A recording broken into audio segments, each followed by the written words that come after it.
नमस्कार, आप देख रहे हैं न्यूज़ 24। मैं हूं शीतल राजपूत। यूक्रेन की राजधानी कीव पर कब्जे की जंग कर रही रूसी सेना ने कीव के टीवी टावर को धमाके से उड़ा दिया है। कुछ ही देर पहले रूसी रक्षा मंत्रालय ने यूक्रेन की राजधानी कीव के लोगों को चेतावनी दी थी कि वो शहर के कुछ खास ठिकानों पर हमला करने वाले हैं और इससे पहले रूसी सेना ने तोप से खार्किव के प्रशासनिक भवन को उड़ाया। इस धमाके में कम से कम 70 यूक्रेनी सैनिकों की मौत की खबर है, तो उधर कई नागरिक मारे गए हैं। खार्किव में रूसी सेना की गोलीबारी में एक भारतीय छात्र की भी जान चली गई। 21 साल के नवीन शेखरप्पा कर्नाटक के चलागेरी के रहने वाले थे और यूक्रेन में रहकर पढ़ाई कर रहे थे। कर्नाटक सरकार के मुताबिक नवीन शेल्टर से कुछ खरीदारी करने एक स्टोर की तरफ जा रहे थे कि तभी गोलीबारी हुई और उनकी जान चली गई। और आज के हालात पर ताज़ा जो भी सूरत हाल बने हुए हैं इस वक्त, ये कहा जा रहा है कि आज की रात कयामत की रात हो सकती है। कीव पर कब्जा रूस कर सकता है। रूस की फौज का भारी जमावड़ा देखा गया है कीव में।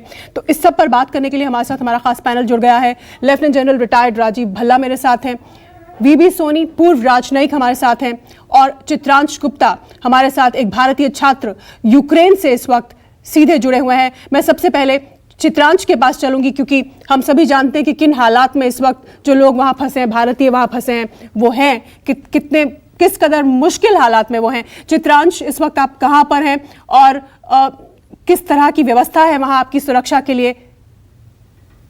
मैम, अभी हम डनेपर सिटी में हैं और यहाँ पे हालात बहुत ही ख़राब है और हम लोग चाहते हैं कि निकलने के लिए कुछ बस की अरेंजमेंट भी कराई गई थी, लेकिन बस वाले जाने के लिए रेडी नहीं, वो बस भी कैंसिल हो गई है।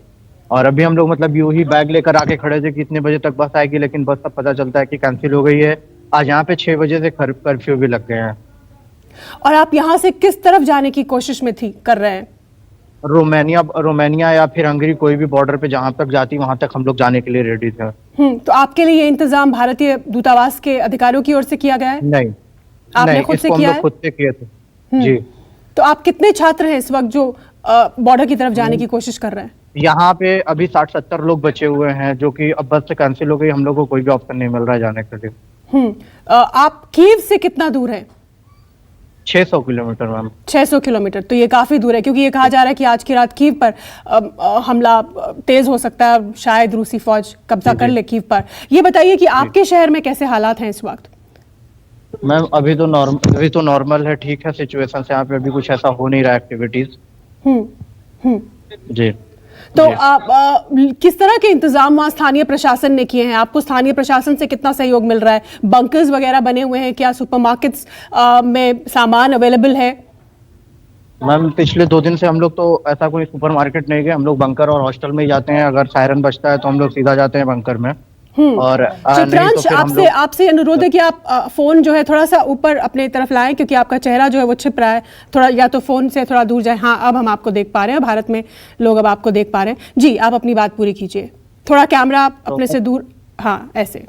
अब बताइए। बंकर्स है, यहाँ पे बंकर्स अवेलेबल है और बंकर्स के बगल में ही हॉस्टल भी है, तो हम लोग वहाँ पे भी जाते हैं या फिर बंकर्स में जाते हैं। तो ये बंकर्स जो है बनाए गए, बस प्रशासन ने बनाए हैं हॉस्टल के आसपास भी और पूरे शहर भर में? यहाँ पूरे शहर में हर बिल्डिंग के नीचे एक ऐसा बंकर बनाया गया है यहाँ पे। और आपके शहर के आसपास, आपने कहा कि आपके शहर में अभी हालात सामान्य हैं। आपके शहर के आसपास जो सबसे क्लोजेस्ट नियरेस्ट पॉइंट है, जहाँ कहाँ पर युद्ध हो रहा है आपके शहर से कितनी दूर? जैप्रोजिया यहाँ से 60 किलोमीटर का डिस्टेंस है और खार्किव 200 किलोमीटर। अच्छा, खार्किव पास है और कीव 600 किलोमीटर आपने बताया। तो आप कोशिश कर रहे हैं कि रोमानिया या हंगरी बॉर्डर क्रॉस करके आप उस देश में दाखिल होकर भारत वापस आ सके? जी जी। तो परिवार से बातचीत हो रही है आपकी? लगातार संपर्क में हैं आप? जी, हम लोग सारा अपडेट्स दे रहे हैं। ठीक है, आप हमारे साथ जुड़े रहिए। कीव में इस बीच खबर आ रही है कि रूस ने टीवी टावर को उड़ा दिया है। रूस ने कीव के नागरिकों को चेतावनी दी कि आप शहर से बाहर चले जाएं क्योंकि आज की रात रूस का ये पूरा प्लान है कि वो कीव पर हमला करके जोरदार तरीके से कब्जा कर लेंगे रूसी सैनिक। और इस बीच कीव में रूस ने टीवी टावर को उड़ा दिया। ये तस्वीर देखिए, धुएं का गुबार दूर दूर तक। बड़े ही विस्फोटक हालात इस वक्त कीव और आसपास, और ना सिर्फ यूक्रेन बल्कि पूरे यूरोप में, क्योंकि कुछ पता नहीं ये युद्ध क्या शक्ल ले ले। कोई भी पक्ष पीछे हटने को तैयार नहीं है। हर कोई भी अपनी स्टेटेड पोजीशन से पीछे हटने को तैयार नहीं है। आज ही यूक्रेन को यूरोपियन यूनियन की सदस्यता भी मिल गई है। थोड़ी देर पहले हमने यूक्रेन के राष्ट्रपति को संबोधन करते हुए भी सुना था और उन्होंने कहा कि वो आखिरी सांस तक वो और उनका देश लड़ेगा। दूसरी तरफ रूस भी अपनी पोजीशन से पीछे हटने को तैयार नहीं है और रूस ने यूक्रेन के नागरिकों को आज सुबह से ही कह रखा है कि आप कीव शहर छोड़ दीजिए, सुरक्षित जगहों पर चले जाइए, क्योंकि नागरिकों पे हमला करने की हमारी कोई मंशा नहीं है। इसका मतलब ये पुख्ता है कि आज की रात, कयामत की रात कीव के लिए होने वाली है, यूक्रेन की राजधानी के लिए होने वाली है। और उसकी बानगी भी दिख रही है जब कीव में रूस ने टीवी टावर को उड़ा दिया है।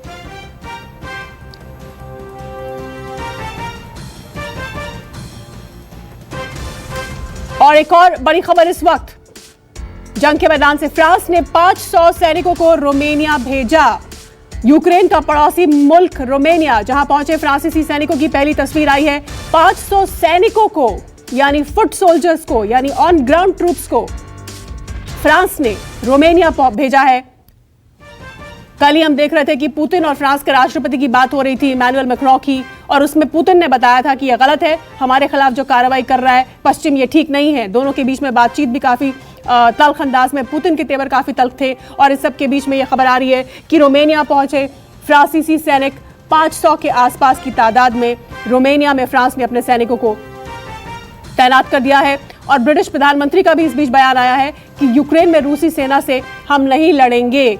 यानी बोरिस जॉनसन कहते हैं कि रूसी फौज से हम 1-on-1 यूक्रेन की जमीन पर नहीं करेंगे। रॉयटर्स के हवाले से यह खबर है, और ऐसा इसलिए क्योंकि अंतर्राष्ट्रीय कानून उनको इसकी इजाजत नहीं देता। नेटो का सदस्य नहीं है यूक्रेन, इसलिए नेटो के सदस्य देश जो है वो अपनी ट्रूप्स जो है, अपनी फोर्सेस जो है वो रूस के खिलाफ लड़ाई के लिए यूक्रेन में नहीं भेज सकते। ठीक है, हमारे साथ हमारा पैनल जुड़ा हुआ, उनके पास चलते हैं, बातचीत करते हैं ताजा सूरत हाल पर जो इस वक्त स्थिति बन रही है। बेहद विस्फोटक ये स्थिति बन रही है। खार्किव में रूस के एक और एयर स्ट्राइक की भी खबर है जिसमें 8 लोगों के मारे जाने की खबर है। लेफ्टिनेंट जनरल राजीव भल्ला मेरे साथ जुड़े हुए रक्षा मामलों के जानकार, और वीबी सोनी पूर्व राजनयिक। लेफ्टिनेंट जनरल भल्ला, आज की रात कयामत की रात है कीव के लिए। रूस ने अभी टीवी टावर को उड़ाया, नागरिकों को शहर छोड़ने के लिए कहा है। बिल्कुल बिल्कुल, आपने बिल्कुल ठीक बोला है। लड़ाई की प्रक्रिया को फॉलो करते हुए अब लड़ाई की जो इंटेंसिटी है रूस ने उसको बढ़ा दिया है। ये बड़ा जरूरी है समझना कि रूस कोशिश कर रहा था कि 3-4 दिन में वो कैप्चर कर ले कीव को और खार्किव को, लेकिन उन्होंने रेजिस्टेंस बढ़ा दिया यूक्रेनियन फोर्सेस ने, जिसके कारण वो कैप्चर नहीं कर पाए। और अभी उन्होंने तकरीबन 64 किलोमीटर लंबी जो गाड़ियों की लाइन लगी हुई थी, 1200 से 1500 गाड़ियां थी, उनके अंदर गन्स थे, टैंक्स थे, लॉजिस्टिक गाड़ियां थी और ट्रुप्स थे, वो ले आए हैं, जिसके कारण अभी इन से एडिशनल फोर्सेस से वो कीव को एनसर्कल कर लेंगे।